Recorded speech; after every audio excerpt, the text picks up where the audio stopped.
Minute and 17 seconds left in the penalty, and here comes Babych with Gordie Howe. What a combination. Mihaljevic is the other winger. Going into the corner, Gordie Howe goes in to fight for it. He and Sigankov have it. Back to Walt, not in front. Here's Babych Howe, shoots, scores! Babych Howe!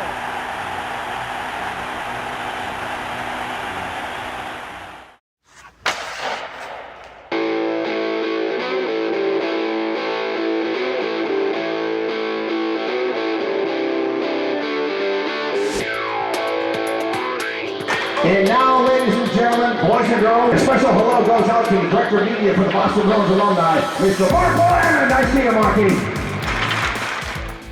Welcome to the Pro Hockey Alumni Podcast, the voice of hockey legends.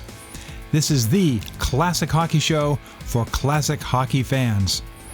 We celebrate the history of the game with stories told by the select few who actually lived it. Get ready for an all-access pass to the heart of the hockey universe. Welcome to episode 50 of the Pro Hockey Alumni Podcast. This is a topic episode featuring many of our previous guests. First, we'll celebrate the 45th anniversary of the Forgotten Summit, the 8-game 1974 Summit Series battle between the best of Team Canada, i.e. Team WHA, and the Soviet Union. Rick Smith played defense for Team Canada 74, and he provides unique insights into this overlooked Super Series that featured the likes of Bobby Hull, Gordie Howe, Vladislav Tretiak, Valerie Kharlamov, and many of hockey's all-time greatest legends. Next, NHL training camp is well underway, so we'll talk to several of our former guests, Rick Middleton, Blake Dunlop, Wayne Babych, Morris Lukowich, Rick Smith, and Phil Bourque about their first NHL training camp experience. And finally, we'll conclude with a look at a major NHL alumni event that we'll be involved with. The New York Rangers alumni versus the Boston Bruins alumni. It's a doubleheader on October 26, 27, 2019. Don't forget to subscribe, rate, and review the show on iTunes, Spotify, YouTube, or wherever you listen to the show. Your input has a big impact on making the show more visible to hockey fans around the world. Also, feel free to follow us on Facebook, Twitter, and Instagram at Pro Hockey Alumni. Home base for the show is our website, prohockeyalumni.org. Now, let's talk classic hockey. Face-off. Pat Stapleton comes up with it. Moving up the right side for Team Canada. Center ice area. Relay for Gordie Howe. Howe shoots. He scores!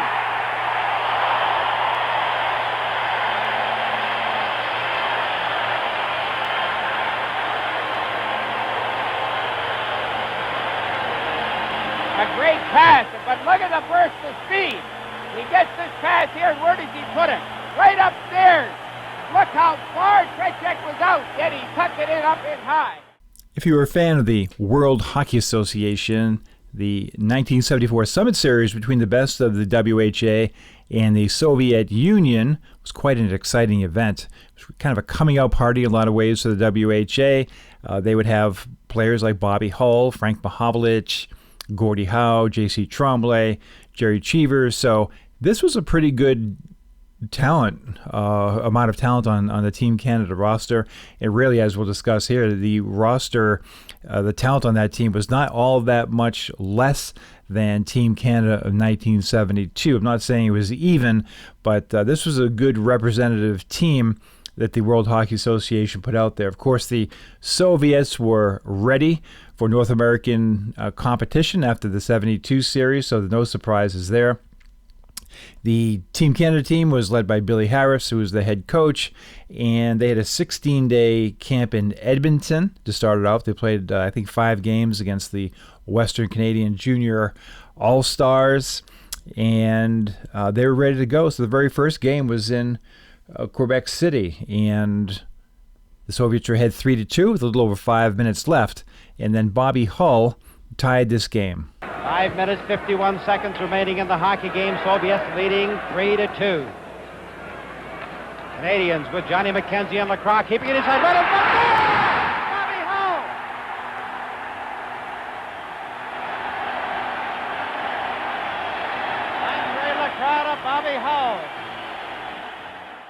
The momentum continued for Team Canada in game number 2 in Toronto, and they shocked the Soviets with a 4-1 win. Gerry Cheevers, an outstanding game for the WHA team, and all the momentum is going in Canada's way as we head into Game 3, and that's when Billy Harris made a momentous decision to make 5 lineup changes for that game. Now, Team Canada 72 had been plagued by discontent from many of the players who didn't play and ended up defecting and going back home. However, Billy Harris wanted to avoid that, and his solution was to have a mass substitution in Game 3 in Winnipeg.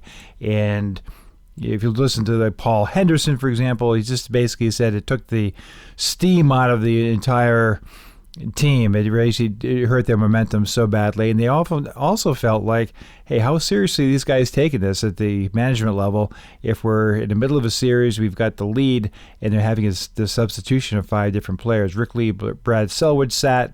They had played pretty well up to that point. Gordie Howe was out of the lineup. Frank Mahovlich. Gerry Cheevers. Now, his father-in-law had passed away during that series. I believe he attended services, was replaced by Don McLeod, who perhaps wasn't, prepared. He was a good goaltender, but not prepared for that type of international competition. Game 4, they let a 5-2 lead slip away in a 5-5 tie in Vancouver. So the teams exit the Canadian portion of the tournament with a win and a pair of ties and a loss apiece, so it's even. Things are looking pretty good for Canada. They've got to feel pretty good about that. And then a 8-day gap between games 4 and 5. They play 2 exhibition games, one in Finland, one in Sweden, with victories there. They go to the Soviet Union, and they did a lot of touristy type of things. Again, you talk to the players, it just seemed like it wasn't taken with the same intensity as it was in 1972. And of course, the Canadians did not win a game in that Soviet portion of the series. They were robbed, however, in Game 7 by the Canadian referee, and the timekeeper kind of colluded unintentionally to take a goal away from Bobby Hull, who had scored at the buzzer, which would have given Canada a victory in Game 7 and it had given them an opportunity to tie the series in Game 8, but it was not to be. So looking back at Team Canada 74, again, as Team Canadians could be proud of. They worked hard, they were dedicated, they got a little chippy, and that really hurt them. As I said, Gerry Cheevers was absolutely epic. It was the best he's ever played. Great career, great Hall of Fame career. Totally forgotten about in the annals of Gerry Cheevers' history as this series in 74. He was incredible. Also playing very well for Team Canada was 37-year-old Ralph Backstrom, who still had the Wales. Bobby Hull proving, of course, he's the best left wing in the world, 7 goals in 8 games. On the other side, Alexander Yakushev, also a left wing, had a tremendous series as he did in 1972. Valerie Kharlamov was fantastic, had a couple of spectacular goals in the series. And if you go down the Canadian roster, as I said, the biggest difference between 1972 and 1974, the rosters were relatively comparable. 72, obviously a little bit better.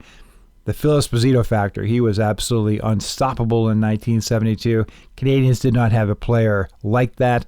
In addition, on defense, while J.C. Tremblay played extremely well, Brad Park was all-world in 1972, stepping up when Bobby Orr couldn't play in that series.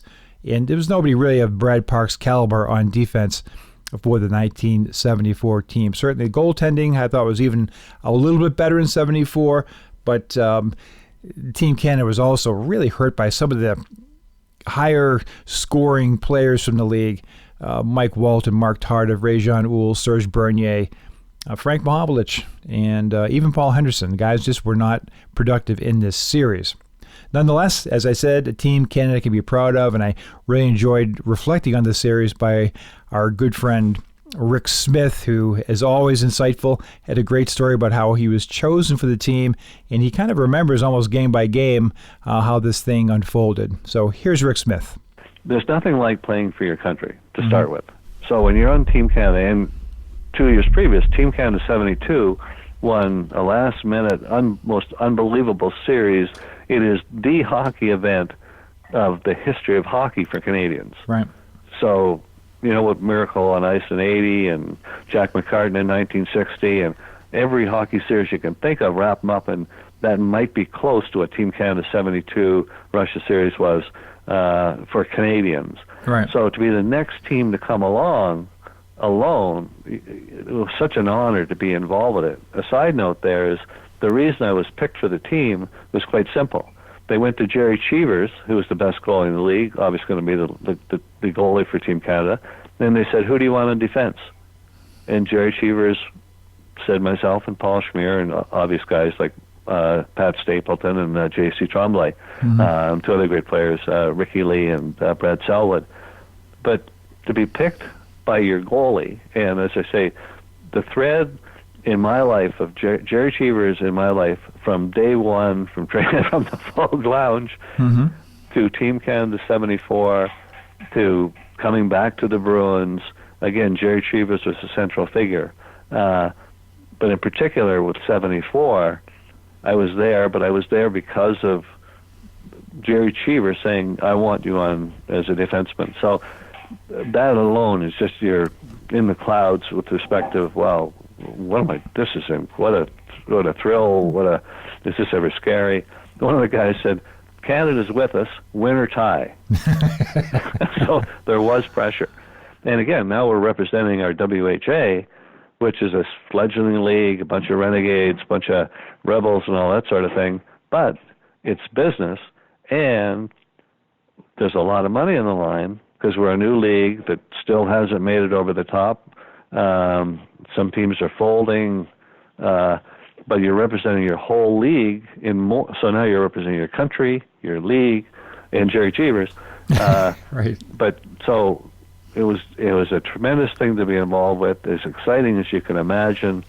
You can't even do a comparative relative to the 70s Bruins or the late 70s Don Cherry's Bruins, all incredible experiences, unique by itself. But I mean, this is your country. This is communism and all the political, and it was very political. Anyway, getting to the point, we had a great game in Quebec to start it off, and we didn't know really what to expect. We knew they were good. We didn't know how good they were. But we were tied 3-3, and Gordie Howe stripped the defenseman, basically gave the defenseman a chop on his hands, took the puck, handed it to Frank Mahovlich, and Frank Mahovlich is going in clear from the blue line on Tretiak, and I think he got a glove save or blocker, got hit with a blocker. But we could have easily won game one. And we knew we played with them and good enough to win. Now we go to Toronto, and again, we're feeling better, we got a bit of confidence, unsure, but we had a big game in Toronto, and we won, I think, 5-2 or whatever the score was. It wasn't a squeaker. We deserved to win the game. And now we don't know how good we are. We don't know how bad we are. We don't know how good they really are. Are they playing possum? What's going on here? So we go to Winnipeg. But a unique, again, situation, which I don't know that you'll hear about very often in sport. But one of the things that the management said to the team was that, okay, if you come in the team, we'll play everybody. Because in 72, they had this problem where the guys rebelled. Some of the guys left the team because they weren't playing. So to get by that assurance, everybody, you'll get to play. Now we're up the game, things are going good. So first thing is they put in the tier 2 players, if you will. Let's put it, they put the players in that didn't get picked for the first game. Right. And we had lots of players. Second thing was Jerry Cheevers' father-in-law. I'm pretty sure who it was exactly, but a family member had a heart attack. Right, father-in-law. Yeah, father-in-law. Right. So Cheesy, it was natural for him not to play because I think they went with 2 parts, right? Promised to play the guys, and Cheesy, I think, was probably involved with the funeral. So we went with our backup goalie, McLeod, Smokey McLeod, who was a good goalie, but not a great goalie. I mean, when you think of 72, they took Dryden and Antonio to play the best games of their lives to win. Right. So it was kind of a combination of everything. But problem was we went way down. And it was, I forget the score, but we weren't even close in the game. So go to game 4. Now what do we got? We got a great start. We got to go up, down. Now it's like a little bit of a yo-yo, but the Cards are on the line in Vancouver. And Billy Harris, our coach, who's a great hockey player in the 70s with the Leafs, said it was the best period of hockey that he'd ever seen. And Gordie Howe, I think Bobby Hull got 3. Yes.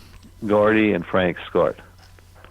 So, and I'm not absolutely sure of that. I'm pretty sure Bobby getting a 3, and I'm pretty sure Gordie, and I'm pretty sure. Anyway, bottom line, we get 5, right, in the first period. And holy mackerel, we got it back again. This is fantastic. But that's when, and you look, you talk about the game in 71 and the double overtime loss in 79. Whatever happens, that for some reason it doesn't work. And the Russians played outstandingly well, but they tied us.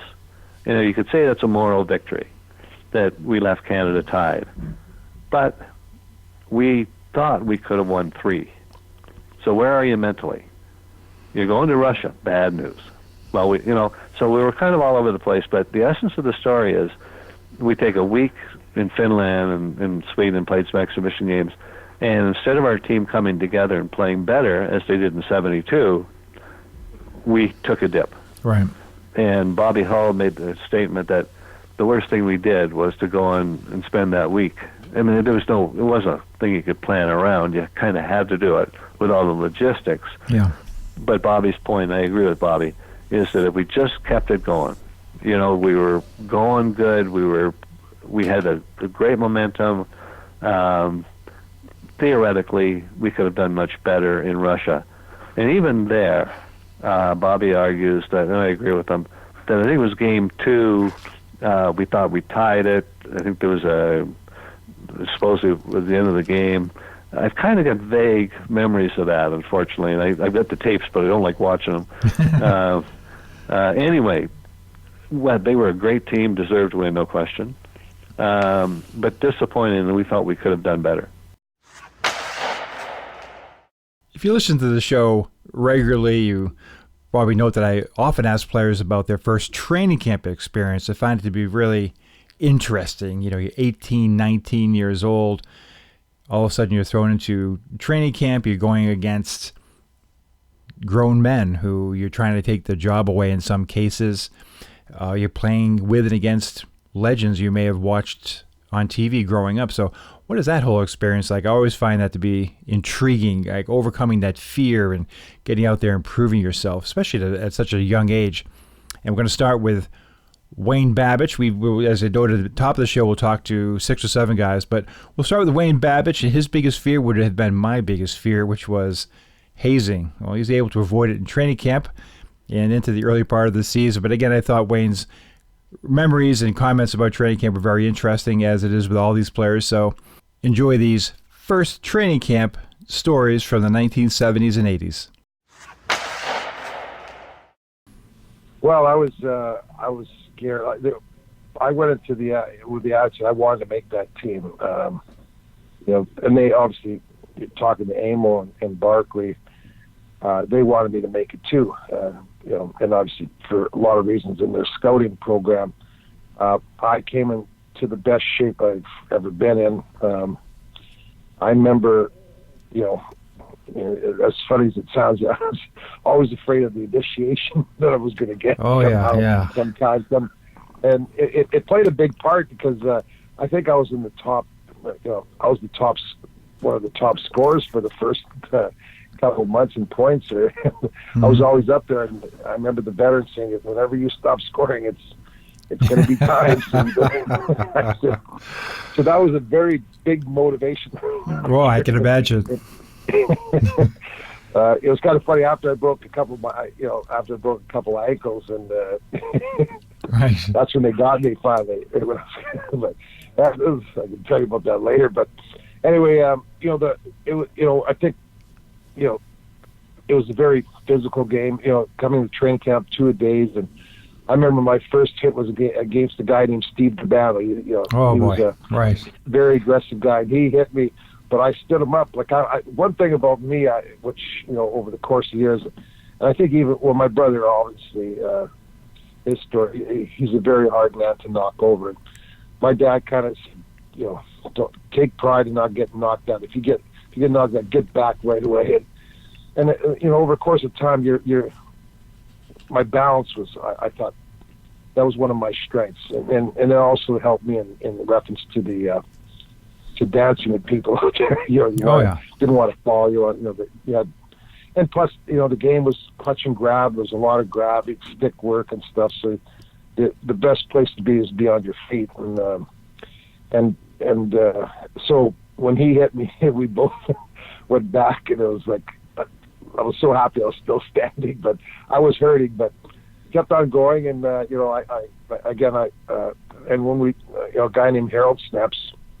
Yeah, I played with him in Edmonton. He obviously was in Vancouver, but he always told me, you're here for a reason. They picked you for a reason. Play your game, and and what he also said, don't respect anybody in reference to them until they prove that they deserve your. He said, don't let a guy verbally intimidate you, I guess, and then you get scared of him. Like, make him prove that you should be scared of him, or make him prove that he's a better.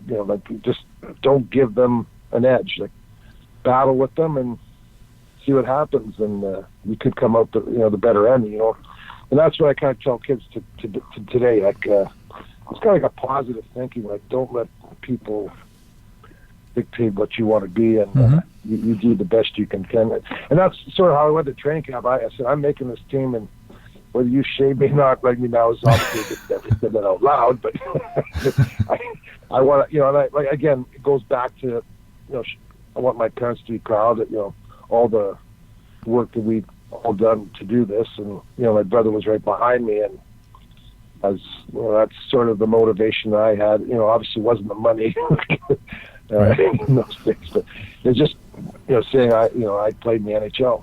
Mm-hmm. Number 1 draft pick Rick Middleton had a strong training camp in 1973 with the New York Rangers. However, back in the day, Emile Francis had a preference for the players starting out at the minor leagues, and the Rangers had a lot of talent, so Rick earned a ticket to Providence, Rhode Island for his first professional season. I wish I could remember specific things, but I just remember being awful nervous. And the camp was in Kitchener, Ontario, which Kitchener has a junior A team we played against for 2 years, so I knew who the Kitchener Rangers were, the New York Rangers, but going to training camp, and like I said, meeting some of my boyhood idols, Eddie Giacomin and Rod Gilbert and Jean Rattel. They weren't ancient, but to me, they were a lot older. And, right. But all I remember is that they were first class. They didn't treat me like, hey, this kid's trying to take my job type of deal. They welcomed me with open arms. First class. Emile Francis was first class, and even though I got sent to the minors, I understood it. The Rangers played the Bruins the year before for the Cup, so They had a Stanley Cup caliber team at that time. So I was like, yeah, sure, I'll go to wherever that is, Providence, Rhode Island. Phil Bourque would go on to have a pair of Stanley Cups with the Pittsburgh Penguins and an excellent career there, but it began as a free agent signee in 1982 at training camp, which began in Johnstown and ended in Pittsburgh. And among other things, Phil recalls the spectacular skyline of Pittsburgh as he drove through the Squirrel Hill Tunnel for the first time. And no surprise at all that Phil remains in Pittsburgh to this day. Well, training camp was in Johnstown, and it was the old War Memorial, where anybody who's ever seen Slapshot would recognize that rink. And I'll be honest with you, I borrowed my mom's 1978 Mercury Cougar, and I piled a bunch of stuff in there, including my hockey equipment. And I remember driving through the Squirrel Hill Tunnel here in Pittsburgh, and it's all of a sudden it opens up and you see the whole skyline. And I tell you what, man, it was emotional for me. I just looked at that skyline and I was like, I'm home, baby. Isn't that incredible? I don't know why. No, it's incredible because I had the exact same experience when I went to Pittsburgh, which I consider to be one of the great. I would have lived the rest of my life there had my career had gone in that direction. I loved it. But what you remember is coming out of that tunnel. I know Mary Lemieux tells that first story. It's very, very striking. Such an underrated city, especially back then, and it was a beautiful place that you've called home. But I'm sorry, I interrupt your story about training camp. No, that's fine. No, I'm glad you interjected, because you're right. It's just such a unique town, like none other, that all of a sudden you come through these tunnels and bam, there's this skyline. And for some reason, I felt like this is where I belong. I'm proud to be a Bostonian and born there, but Pittsburgh's my home, and there's a reason why I'm here. And for some reason, that training camp, and again, it gets back to my relationship with my dad, is I aired it out, man. I brought it. I gave everything I possibly had, and I was going to be noticed. Come hell or high water, I was going to get noticed at that camp, and I was going to get a contract, and I was not dragging my butt back to my dad to say, oh, I didn't make it. Because remember, I burnt my amateur eligibility by going up to Kingston. There's no turning back and playing college hockey anymore. Right. And so I end up getting a contract, a two-way contract, a 3-year deal with Baz Bastine, the general manager at the time. And it was another eye-opener, because then you're playing against established NHLers. And a lot of it, I'll be honest with you, looking back on it now, a lot of it was just the God-given skill that I had. I could always skate. I didn't have the best hands in the world, but I could always skate. And as I went up in levels, that's the one thing that helped me survive, was the ability to skate. Blake Dunlop's first NHL training camp was 1973 with the Minnesota North Stars, a team that had plenty of colorful characters, especially goaltender Gump Worsley, a Hockey Hall of Famer who had a unique approach to practice. It was a bit of an adjustment, really. I mean, when most of the guys are, even I'm rooming with somebody as old as my dad almost, so it was a little bit of an adjustment being a younger player trying to break in. It was very old school, but I also would say that those guys were very good to me. Bill Goldsworthy, J.P. Parise, they became, good friends. And, Jude Drouin was somebody else that came with J.P. Parise to the team, from the Islanders. So there was a lot of guys there that were helpful. Lou Nanny was another one who was there, and Murray Oliver. So I did have a lot of guys that helped, but it was a little bit of a different, going from junior team to that level of pro. And Gump was a colorful, interesting guy. When you looked at him, you wondered how the guy could ever, his body could ever stop a puck. But when he got in the net, man, he could, he was agile and quick and competitive, and he didn't like to practice. I'll tell you a little story of, he never wore a mask, but he would wear it in practice. And we would used to do this drill where we'd pass it to the winger, going down, step over the blue line, top of the circles, take a shot on the goalie, to kind of just get moving, get warmed up. Well, Gump didn't want to stand in the net, so he would stand off to the side of the net and try to knock them out of the way with his goalie stick, because he didn't really want to get hit. So then some of the older players started shooting at him and hitting them, and then he chased a few of them around the rink with his stick afterwards. So it was a little bit of a intro into the pro leagues, watching all this shenanigans going on. I really enjoyed hearing these stories from Morris Lukowich about his first camp with the WHA Houston Aeros, and learning a little bit about Gordie Howe, Mark Howe, and the Howe family code. What I didn't have any hockey sticks, so it ended up that Teddy Taylor, the captain of the team, lent me a couple of his. Now, Teddy used a really heavy stick, and it was also a low lie, so it wasn't ideal, and yet, I just actually didn't have any hockey sticks. So it ended up that that was a little bit of frustrating, and yet, the very first day of camp, all we did was skate. And so, I was flying around as much as I could. Right. And I was in good shape.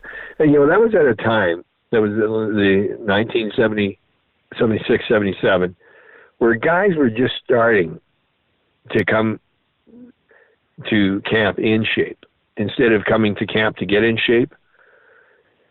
And I was one of the first guys. When I showed up on day one, I was in amazing shape. So where other guys came and were possibly some of the veterans, they were getting into shape there. like I was flying around, and my aerobic capacity was amazing, and it was an advantage for me. So, like, I was out there I just gave her 100% all the time. It was, the camp was pretty intimidating. There was lots of big guys out there, and but I can even remember there were a couple of veterans that when I was flying around, they'd say, "Hey, rookie, slow down.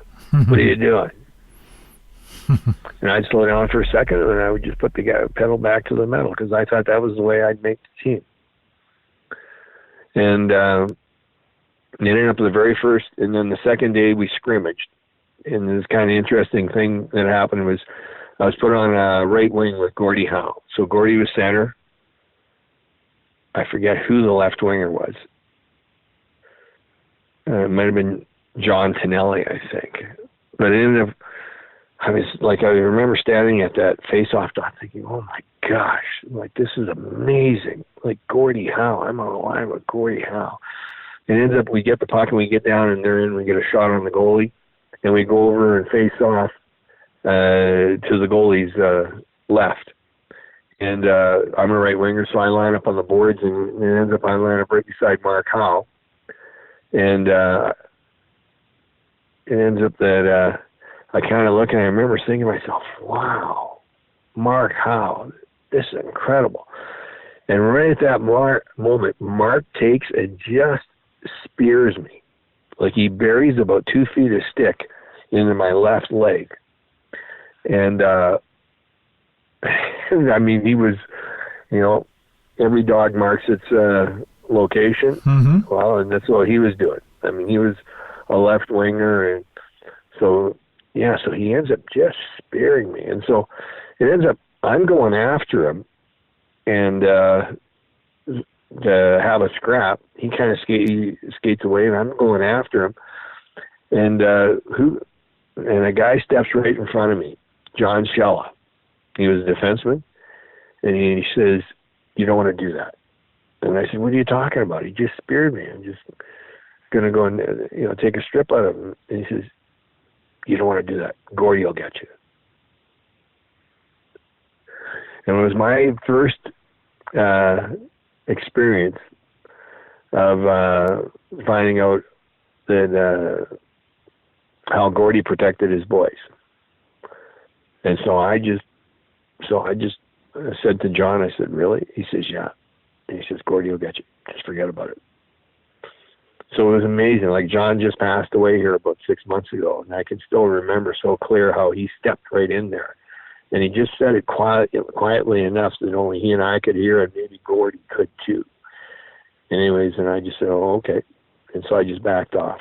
Rick Smith remembers joining the Boston Bruins, the big bad Bruins in the late 1960s, and how guys like Jerry Cheevers and Wayne Cashman had made that experience so much more comfortable for him and really took him under his wing. He's got some funny stories about that early experience with the soon-to-be Stanley Cup champion Boston Bruins. Oh, I was in a way over my head. I was set to go to Oklahoma City. I knew some of the fellas, Tommy Webster and I kind of had Steve Atkinson. I played against those fellas, and I was geared for Oklahoma City. There was no question. So every time I can imagine, or I can remember the first exhibition game I played, I looked around and I went, "Wait a minute, what am I doing here?" Oh, I guess they do that with the rookies or something like that. And it was a surprise even to be in the game, and I got through the game. Do you know what I mean? Like, my goal was just not to make a fool of myself and fall on my face. So I get through the games in a sense, but there's a bit of a moral of the story that's jumping in my head right now. And I might jump ahead to a story regarding Don Cherry. Mm-hmm. But suffice it to say, when I was on the ice, as quickly as I got the puck, I get rid of it. And that was more out of fear. There was no confidence. It was just, get rid of it, hot potato, get it up. And, of course, you get up the forwards.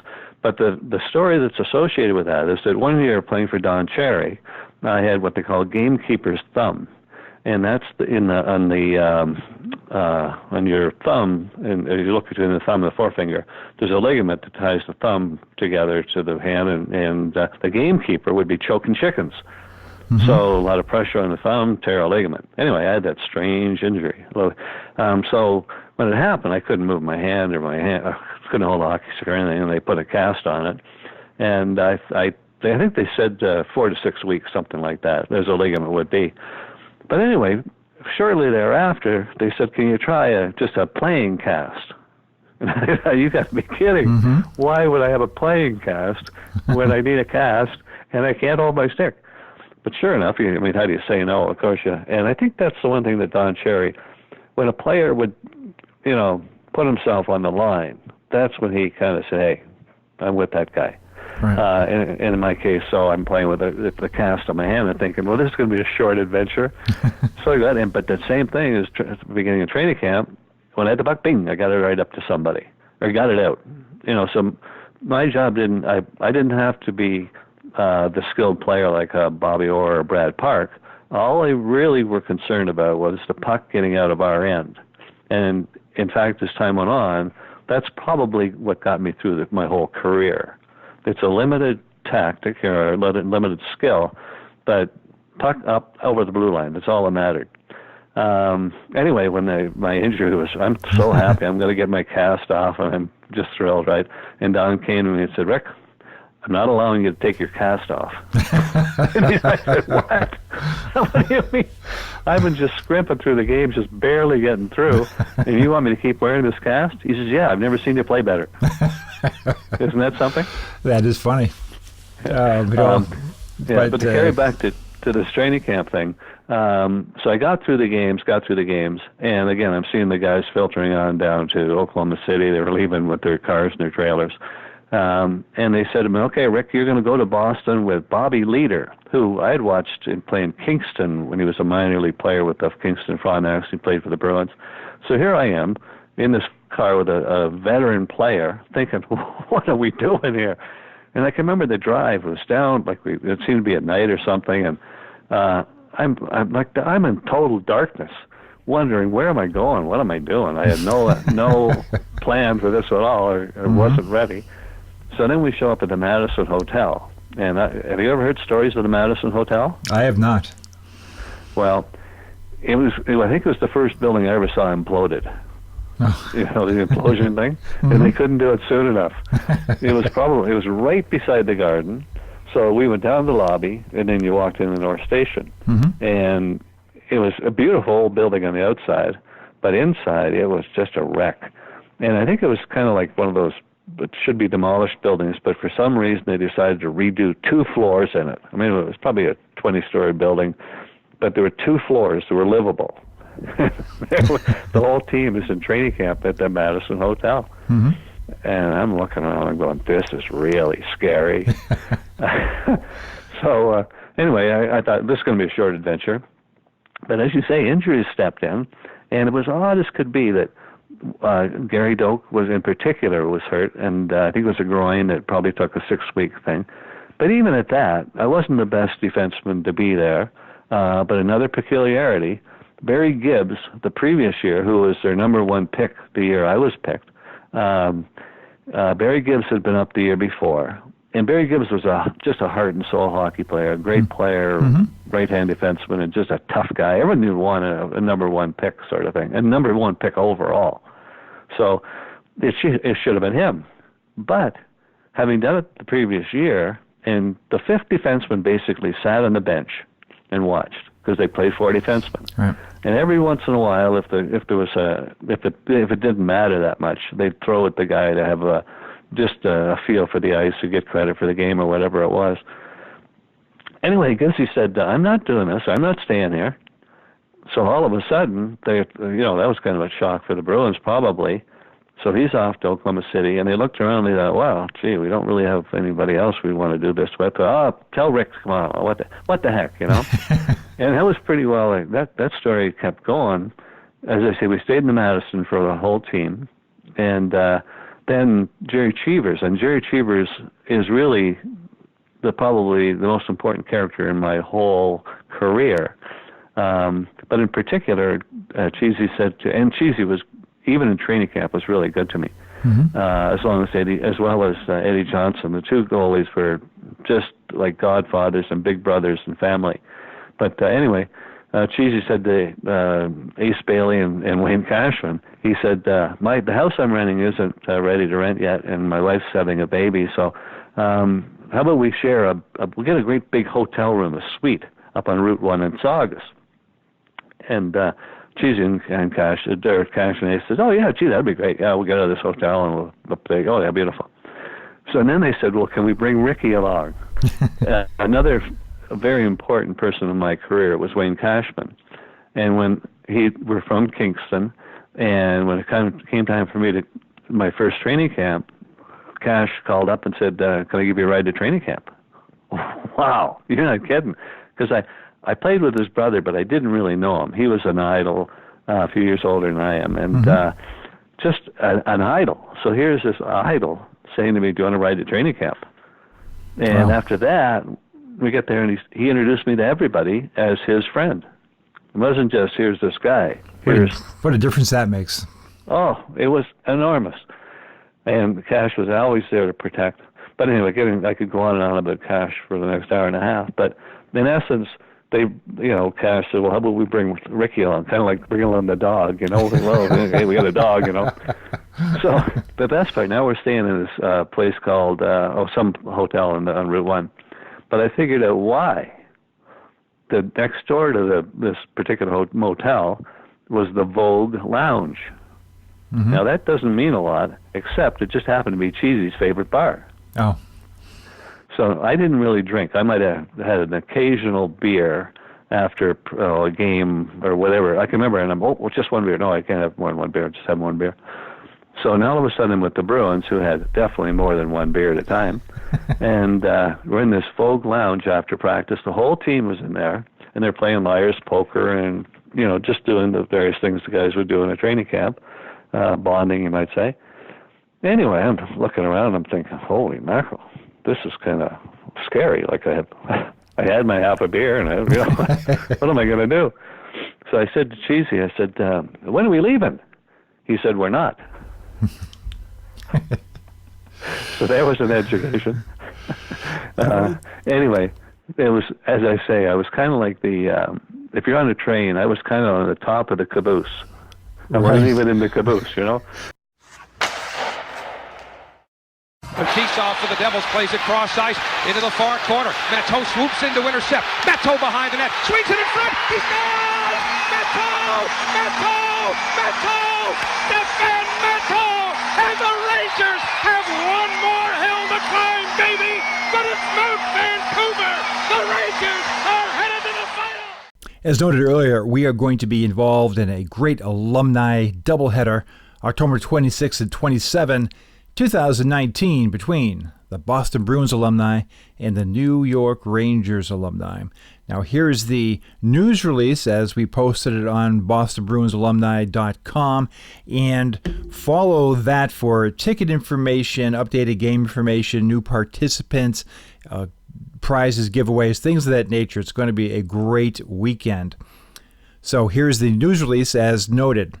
The Warrior for Life Fund, in partnership with the Boston Bruins Foundation, is pleased to announce the inaugural Alumni Classic Face-Off for Heroes hockey game between the Boston Bruins and New York Rangers alumni.